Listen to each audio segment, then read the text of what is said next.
पैठणचे आंतरराष्ट्रीय ख्यातीचे चित्रकार सोमनाथ बोठे यांनाही राम मंदिर प्राणप्रतिष्ठापना सोहळ्याचं निमंत्रण देण्यात आलंय। देशातील 20 उत्कृष्ट चित्रकारांकडून राम मंदिर परिसरामध्ये रामायणाचं चित्र रेखाटलं जाणार आहे। या 20 चित्रकारांमध्ये सोमनाथ बोठे यांचाही समावेश आहे। सोमनाथ बोठे हे मूळचे पैठण जिल्ह्यामध्ये चनकवाडीचे रहिवासी आहेत, मात्र सध्या ते पुण्यामध्ये वास्तव्याला आहेत। सोमनाथ बोठे आता आपल्या सोबत आहेत। मला सांगा की नेमकं हे कसं तुम्हाला आमंत्रित करण्यात आलेलं आहे? तुमच्यापर्यंत प्रभू रामचंद्रांचं जे काही न्यास ट्रस्टी आहे ते कसे पोहोचले तुमच्यापर्यंत? ॲक्च्युअली मी 15 वर्षापासून व्यावसायिक चित्रकार म्हणून ह्या क्षेत्रात काम करतो। माझं पुणे येथे अभिनव कला महाविद्यालय टिळक रोडला एज्युकेशन झालं, चित्रकलेचं हायर एज्युकेशन। माझे एक्झिबिशन असतात इंडिया आणि ॲब्रॉडमध्ये, तर बऱ्याच ठिकाणी माझे पेंटिंग्स आजही संग्रही आहेत।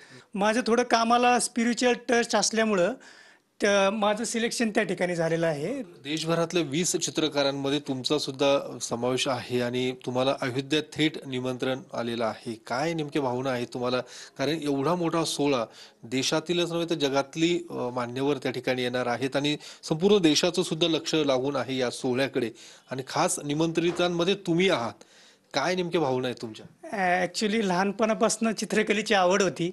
आवड असल्यामुळंच त्याचं पुण्यापर्यंत मी शिक्षणाचा प्रवास केला माझा चित्रकलेचा। आत्तापर्यंत माझे खूप सारे एक्झिबिशन भारताबाहेर पण झालेत। खूप माझे पेंटिंग्स चांगल्या ठिकाणी संग्रही आहेत।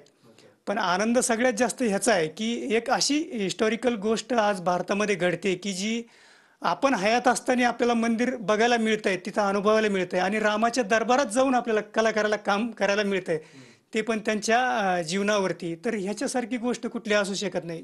ही सगळ्यात मोठी माझ्यासाठी कलेतली पोचपावती असेल। कॅमेरामन तुषार ननावरेसह मी योगेश बोरसे, TV9 मराठी।